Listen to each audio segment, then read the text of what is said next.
Yeah, my name's Jim Dickerson. I'm going to show you how to fillet catfish so you don't have to skin them, and tell you a little bit about the meat and different things about it. This is a diamond sharpener. You're supposed to get it wet. And it takes very little. It's real good for stainless steel knives, and it takes very little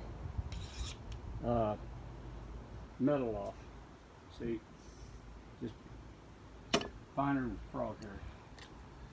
Okay, first thing you do is you cut this off. You got to have a sharp knife. This is dangerously sharp. You cut that off, and then you go down the middle like that.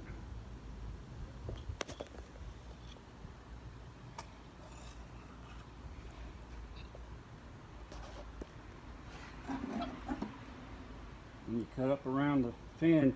You got to cut up underneath there. There's a bone right there, and you got to figure out how far it goes. Some of them are big, some of them are small, but if you cut up underneath it like that and then go down, you get more meat. And right here, this meat here stops right there. So it stops there, and then the nuggets right underneath that. So what you do is you go down there, and you go down the top of the backbone. I'll show you what I mean in a minute. Just down the top. And the reason why you have the head towards you and do the left side first, so after you do that, you flip it over. First you might want to cut up underneath here like that.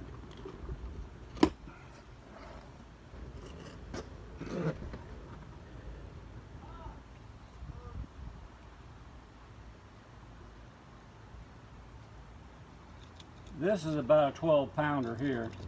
This is the size that everybody says ain't no good to eat. And this is the size that I flay out and give to people, and they say that it's the best fish they've ever ate. Especially catfish. Okay, so this side you take completely off.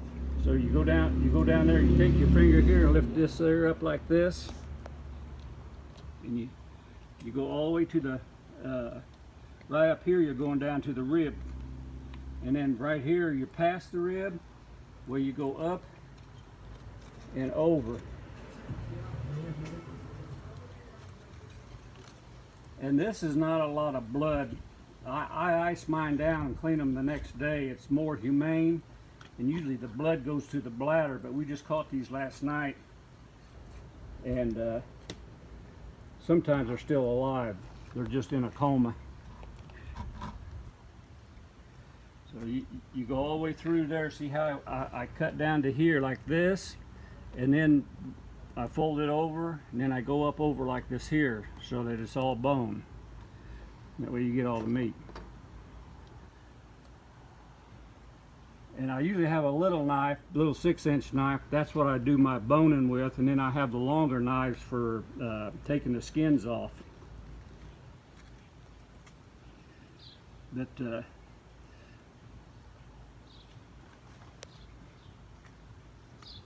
I'll show you here. I got a little carried away here. See, up there's where I was talking about. It goes clear to the outside, and then it goes down the ribs, and the ribs go clear to the outside. So you cut them on down like that. I try not cutting into that.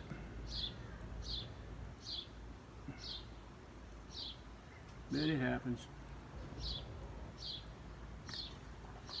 And I don't like that blood to dry on there, so I'll get some water on there. This one here is a lot bloodier than they usually are. Usually whenever you put them on ice, let them die that way. Put them on ice and water. They all the blood goes down to the bladder or to the spleen, and there ain't much blood.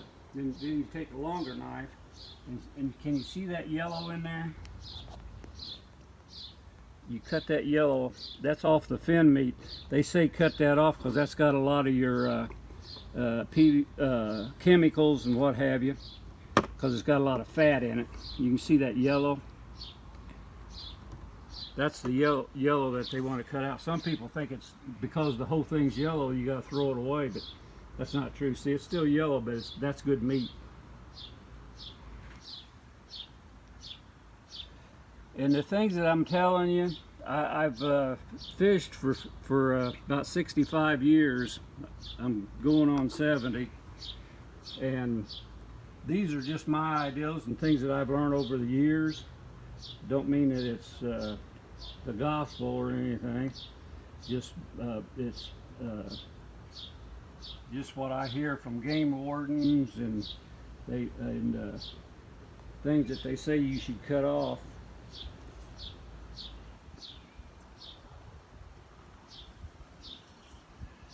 So you cut those two sides off like that. And see there's still fat up there. You need to get that off of there.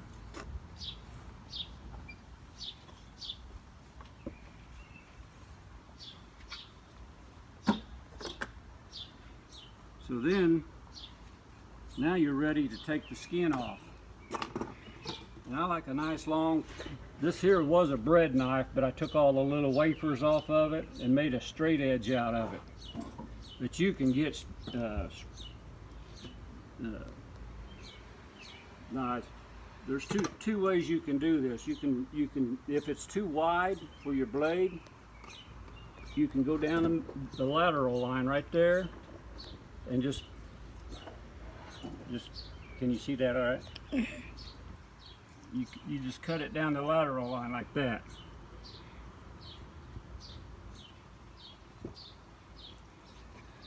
So what that does for you, it makes it thinner so you can control the knife better.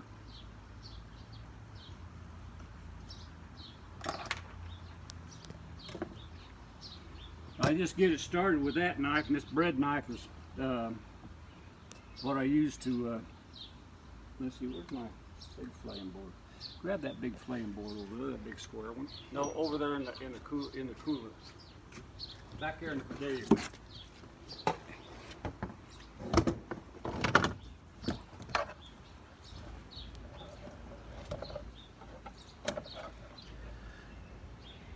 You want to do this on a flat surface, and you want to hang your hand over the side so that you can get that right even with the board, and you just kind of push and saw and try to keep that about an 1/8 inch off that skin. Let me show you why. See this stuff here? That's what you want to get. That's called the mud vein. Like on a carp, all fish have got it, but some of them are real dominant. But that's the stuff you want to get off of it. That's on that skin. And if you skin them, you leave that on there, and that's why they say they're no good, because they taste terrible. That stuff is real nasty tasting. So it goes right down to the middle of it. That's called the mud vein. A lot of people think it's a little white vein, but that's not it. So then this is right down the middle. You want to go all the way down through the piece of meat.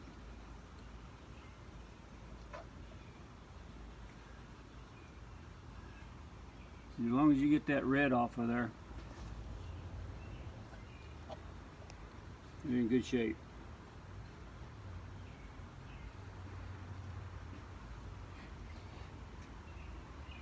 Now I'm going to tell you something. When you first start doing this, you're going to mutilate the fish, and you're not going to get much meat. I had to mutilate a lot of them before I got good at it. So you just need to know that. But don't give up on them.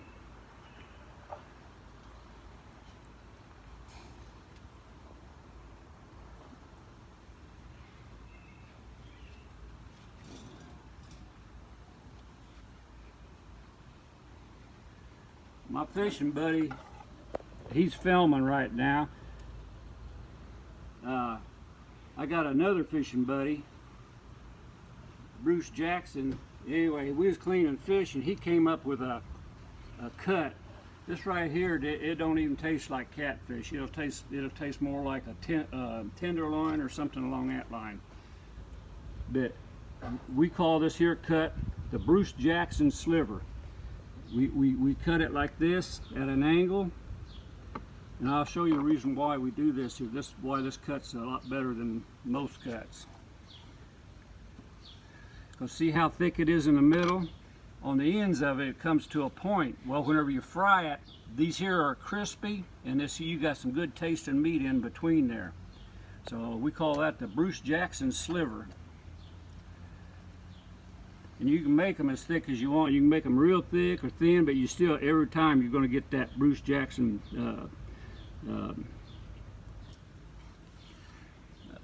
crispy at the ends of it.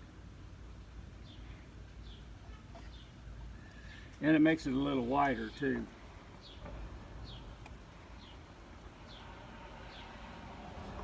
So you got two sides of this, and you got two sides of that, and then you got two sides of fin meat, and then you've got two sides of the jaw meat. And they all taste different. Some taste like catfish, but it's not got that offensive, muddy taste to it. And these are like river cats. A lot of people ask me where I catch them, and I don't mind telling them I catch them in the water.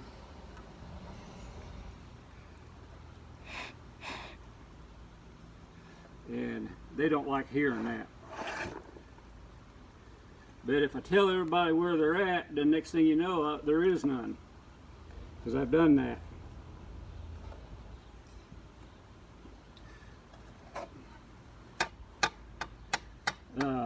I'm not a catch and a release man. I like to, whenever I'm out fishing, I talk to people that are catch and release, and I ask them, I say, are you catch and release? And they say, yeah, we're strictly catch and release. And so I ask them, I say, well, you know what I am? And they say, what? And I tell them, I said, I'm a fillet and release. And they say, oh, don't say that, you're killing our fish. And I tell them, I say, yeah, but you're just torturing them, catching them and turning them loose. I get a lot of sick fish that way. I catch, bass are supposed to eat live things, but I catch them on cut up bluegill on the bottom, and that used to be unheard of. You got to have something moving, but they're so sick they can't eat. So goes the story. But people ain't going to stop having fun. But they need to know what they're doing too. If that's what I did, I'd probably take up golfing or something that ain't gonna hurt something like beekeeping, something that you know, you get value out of it. You get the pleasure. It's fun, but you take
Hey, this is the jaw meat, and it's really easy to get out. You just cut it on both sides of that bone on the head there, and then you stick the knife up under there.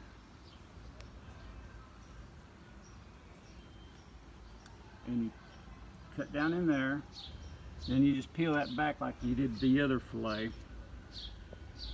and just there's a little bone right here, so you got to cut up and around that bone, and then you go around the jaw meat. So what I do is I stick my finger in his eye, and he doesn't seem to complain too much. Then I go, see that little bone right there? It goes up and over, and then you can go around. You go right where the jaw's at.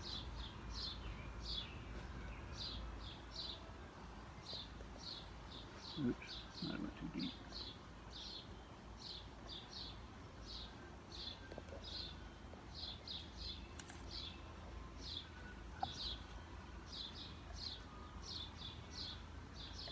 That's it. Didn't cut far enough around it. Far enough around that piece there. Ouch.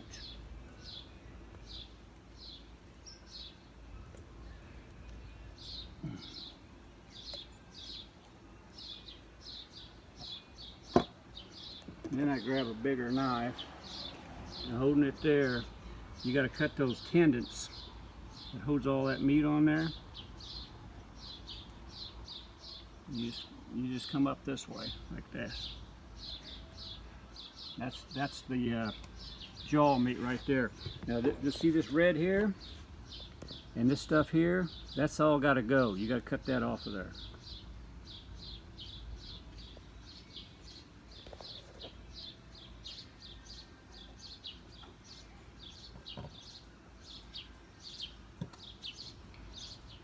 Because that'll make it taste terrible.